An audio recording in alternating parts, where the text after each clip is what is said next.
Thanks for joining us for another Making Saturdays Awesome video. We're going to be doing this weekend an arena or obstacle course or a little bit of a maze for your BrushBot that we built in another Making Saturdays Awesome video. To begin, we're going to be taking a couple of measurements because we're going to need this to move through the obstacle course. This being the thing that is going to be doing the moving, it is the thing that we will be measuring because these are the critical measurements. In your kit, you will have had a pencil, at least in the past. Hopefully you still do. If you don't have that anymore, grab any pen or pencil. When you're beginning the process of making stuff, a pencil is better. We need the full length of your BrushBot. I don't know what yours looks like. That's a good thing because it means that whether you succeed or fail at getting this right has to do with a skill set that you were building. Taking into account that the length of your BrushBot is different than mine, what's important is that you get measurements. It's your BrushBot, it's your arena / obstacle course. Make it be what it needs to be for what you have. I have some cardboard already taped down to the table here. You can do this on the cardboard that we're going to cut out in a minute. Right now, I just wanted to talk to you a little bit about measuring and how to use the ruler and what those measurements can mean. You take your pencil and with your BrushBot sitting, preferably with the power off, you just put it at the very front and make a line. The line does not have to be super specific. As you can see here from the overhead shot, it's a pretty thick line, it's a little jagged. It's okay. We're just trying to get a rough estimate. It's important that a rough estimate is close, but just a rough estimate. You put it at the front, you make your mark, and then without moving the BrushBot, you put it at the back, and again, you make your mark. Probably if yours is like mine, it's gonna be an arc there on the back. It's gonna be a half circle, something like that.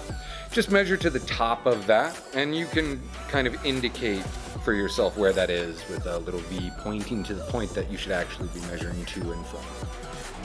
The other important measurement is going to be the width of your bot. My bot is a little ridiculous, and so the actual width is from this one eye, why I put it there, the world may never know, to this one little poof ball pom-pom thing. And so that's a measurement there.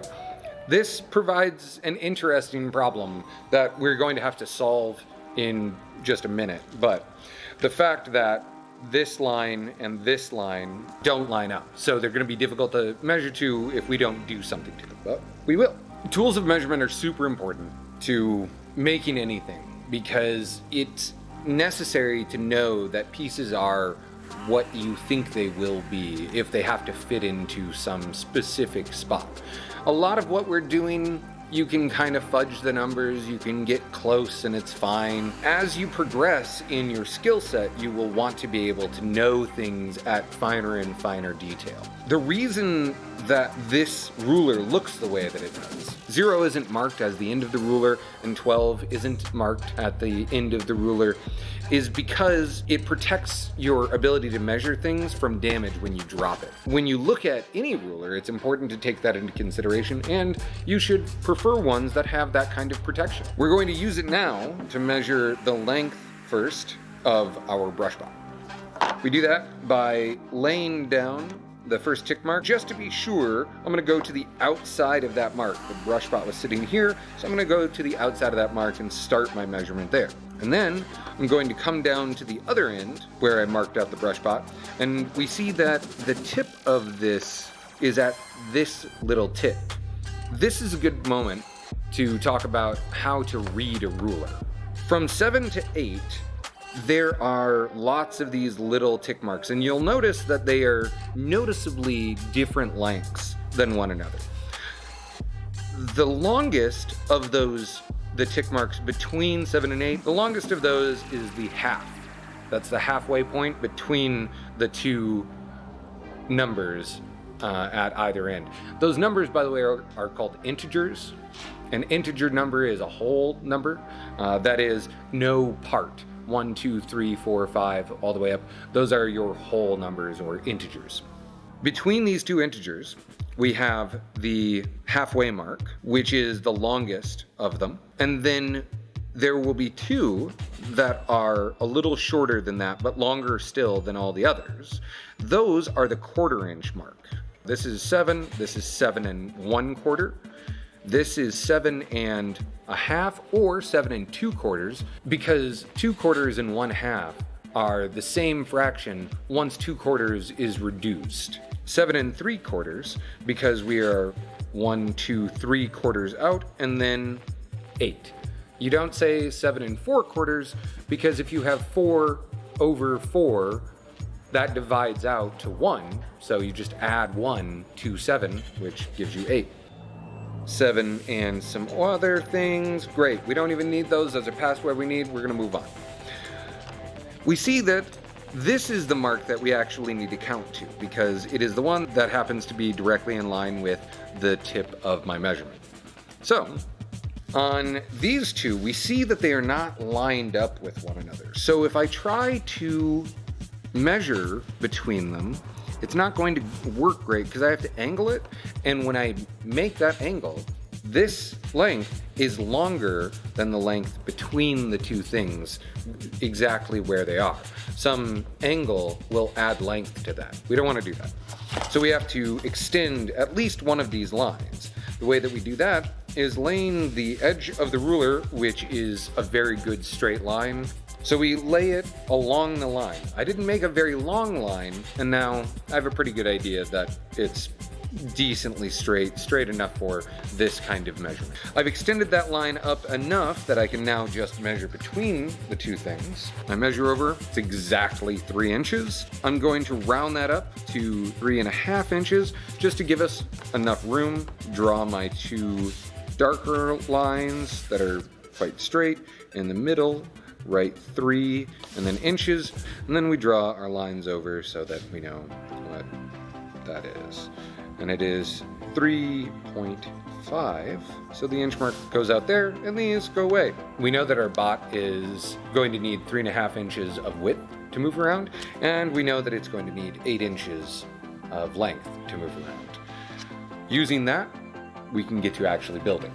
There will have been a graphic at the beginning of the video telling you that you should plug in your glue stick back then. It should definitely be plugged in by this point. If it isn't, plug it in, go get some chocolate milk, come back, you're ready to go. Unless you're allergic to chocolate, and then I apologize. Looking inside of the box that you got for this month's activities, you will have noticed many things in here.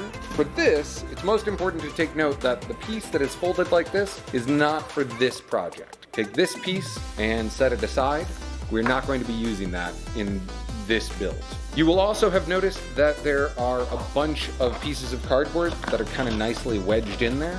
These are the ones that we're actually going to be using for this. You might not use all of them, but we wanted to make sure that you had enough. So we gave you these. We're going to be using these. First, we need to get some place for you to build onto. The way to do that, take this box, flip it over, and very carefully, with adult supervision, if necessary, which for me, it very well may be, cut your box open. Once you get it started, this type of tape is pretty easy to separate out. You find the seam of the box. If you look inside, you'll notice that at this point, there is only one corner that is actually held together. You now need to separate this somehow. Now you will be able to lay your box out, and you have a nice surface upon which to do your measuring, as I was doing earlier, as well as your actual build. If you remember from last month's box, we mentioned that you should try to keep that box as well, so that we might be able to use it for this project. If you decide that you don't want your arena to be this particular shape, or you'd like to be bigger, whatever it is that you want to do, you want to add that cardboard to this, whatever you decide, it's up to you. You are the maker.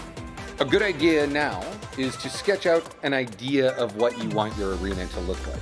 To begin with, we can just imagine that we now have some length of box. I'm going to want to have an entryway for my robot so that I can set it here. I'm gonna have it come in most of the way, and then I want it to turn and head back the other way. And so to get it to turn, I'm going to use perhaps a curve there. I might use a couple of obtuse angles. If it runs into a corner, it can very easily get stuck. Whereas if it's trying to be encouraged around some curve, It's easier for it to smoothly make that turn. We're going to cover that somehow, and then we see that we have another curve over here. We're going to cover that, and then maybe I will have it continue to curve and then open it up into this arena part. So you sketch out your design and then you can begin building. Just before we do that, let's talk just for a second about different angles. This is going to be important to not only this project, but many, many others. If this side is exactly 90 degrees away from this side, that is called a right angle. A right angle is 90 degrees from this surface to this surface. If this surface is 90 degrees to this surface, this is said to be perpendicular to this. Other angles that you will want to know the name of, anything that from here to here is larger than 90 degrees, that is an obtuse angle. Anything smaller than 90 degrees is an acute angle. Let's begin gluing stuff to other stuff. To make sure that our platform is ready to go for the build that we're going to do and that you have as much space as you need to work with, grab your masking tape, find the end, and then cover over these gaps right here. This is just to make sure that the bot doesn't get stuck in a really frustrating way. It probably will anyway, because that's what iterative design is. Iterative design, by the way, is what we are doing here. We are designing something, and then we're probably gonna have to change it.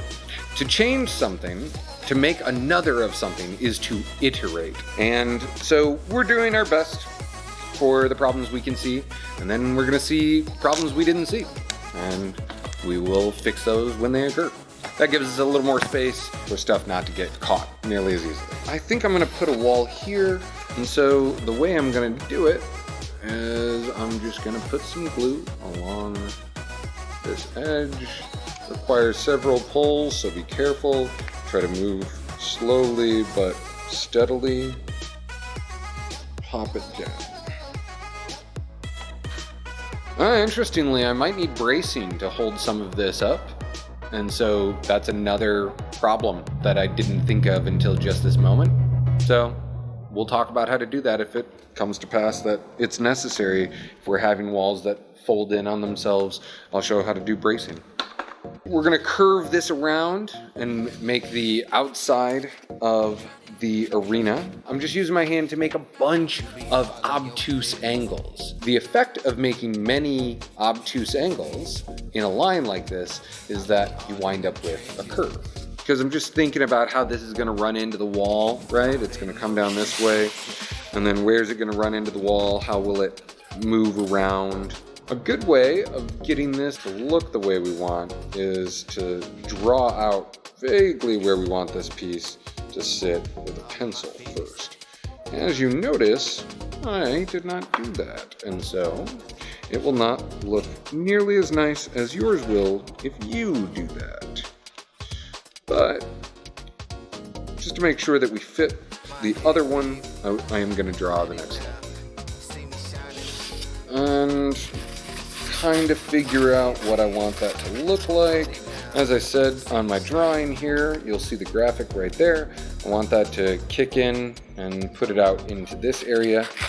I kind of don't want it to be this long, and so what I'll do is angle that back so that once it gets in here, it can't get stuck. Hopefully this corner right there is not too tight. It might be, we shall see. And then we'll just set it there. I'm using the two ends of the cardboard to provide a little bit of force there so that I can draw this out. And now that I have that shape, I can add another stick into my cool glue gun. And instead of doing the bottom of this, I can put the glue right down on here. You come up to that obtuse angle and then make sure to follow that down, lay it down from down there, because that's the coldest part. Boom. All right. I will show real quick how to do the bracing if that's necessary. You put the 0 mark on that side, and then you read where it goes to. 2 inches is a good enough measurement, but it should be right around there for you as well. And then You measure into that piece 2 inches. Take your scissors and cut that off. Having used my cutaristas to separate this piece from what would be called the parent stock, we now have more or less a square. We take that square, and that would be a 90-degree angle, that would be an obtuse angle. We're going to use the acute angle, which is directly across from corner to corner, like that. This is going to give us 2 triangles. In fact, it's going to give us 2 right triangles. On here, these are right triangles because they contain a right angle. And then these 2 are acute angles. That will always be the case for a triangle, is that if you have a right triangle, the other 2 angles will be acute angles. And the way that we're going to apply them, I'm going to put them just right on the seam here. You put the 2 shorter sides, so not the long, what you might think of as the angled side. You put the glue on the 2 shorter sides, and then you just touch it down like that. And now I have a piece that is keeping this piece from wanting to fall out or push out because it's trying to unflex, or because the glue isn't held down properly. And every time you do this, you get 2 of them, might as well use it. And it just makes it look cooler too. I mean, it now really just looks like we're building a thing. We're building something. What do those do? They brace. What are they called? Braces. Nice. Put your cutaristas back away, just to safetify the area. You'll note that I have 3.5 inches. I need 3.5 inches of clearance, so I need to figure out where 3.5 inches is. Mark out 3.5. In fact, I'm just going to make that measurement in a few different places along the way. And then another 3.5. And then another 3.5 right there. And that should do. Cool. So, and now I know where my other piece of cardboard is able to sit. First piece is going to be just glued on because it doesn't need to be edited much. If it needed to start here, then I would have moved this piece back and then started the curve back here, and then I could have just clipped off what was left over back here. You'll see that the amount of material that it's going to take to go around that, here it took 2 entire ones to make that curve. To do this, I'm going to make more obtuse angles, but they're going to be a little tighter obtuse angles. These are very, very large angles. These are almost 180 degrees. And then we see that from here to there, where that point is, from there to there takes almost 2 full pieces. But to do the inside of that curve takes many fewer pieces, just the 1. That's an interesting thing and something to take note of. I will probably need another glue stick here. I'm gonna lay down my glue here. Should I lay down there or there first? And the answer is there because that's the critical point. Nice. I'd like to add more down here, but let's do a test run and see if any of this works. And if it does, great. If it doesn't, also great.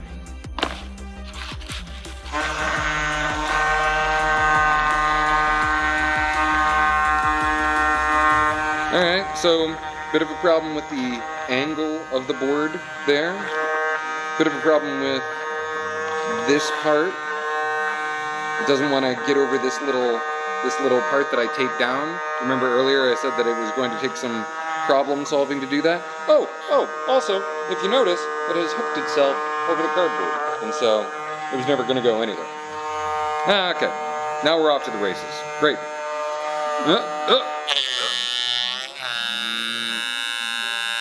It's not a great sound. That is the sound of failure. All right, good. So we're going to have to change where this is. You can do that in lots of different ways.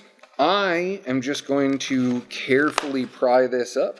And now that I know that that is too tight, I'm just gonna pull it in a little bit and then take your cool glue gun and add just a dot of glue up here. This is called tacking. I've tacked it down there, so once that dries, that won't move very easily. And that gives me time and space to tack it down with more glue in a couple of other spots. And then I can add beads of glue down inside here to, again, affix it to my base. This is one of the reasons that when you do iterative design, and this is an iteration of the design, when you do iterative design, it's important to use cheap, easy to modify materials, because you're going to do things that you don't mean to do. All right, now that we have a new iteration on the shape here and some bracing to make sure that it hopefully won't get messed around, let's try again. So we know this was a problem. I didn't fix that, and so we see as it comes up to that, again, it hooks itself there. Something else to fix on the next iteration.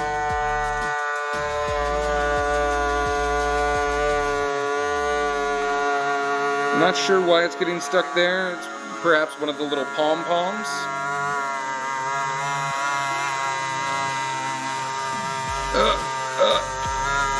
Again, it's having a hard time with the angle of the cardboard, I think.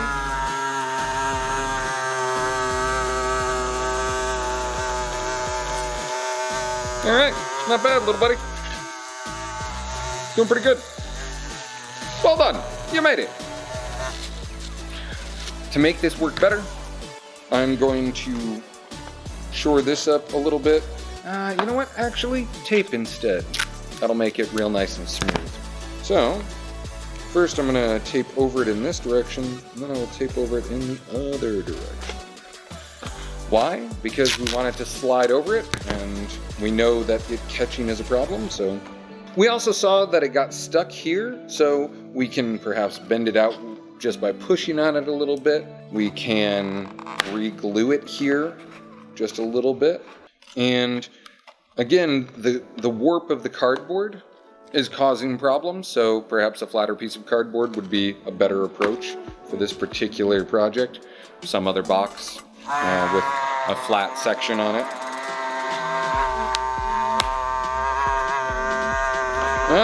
Now I'm getting an interesting problem. It didn't hook, but because I made it just wide enough, it kind of wants to get itself sideways in a way that it binds up as it goes. That's another problem to solve. And then once it gets over there, that's the angle of the cardboard. Luckily, this pom-pom that I have right here is helping it with that portion.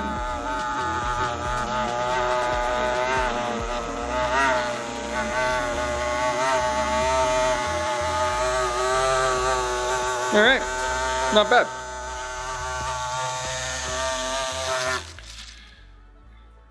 Send us a video. Post a link under the YouTube video here. Make your own YouTube video of you building this and then running your bot. Send us a video to the email, post it on Facebook, however you want. I am super interested to see what you build. And I hope that just messing around with getting your BrushBot that you yourself built to behave in a way different than what it just innately does is interesting to you and shows you the build process, the process of taking a design, refining that design, making it better, changing it based on things that you didn't even think to consider to begin with. All right, have a great week. I look forward to next weekend. Thanks for joining. Thanks for joining us. Yeah, look me in the larynx when I'm talking to you.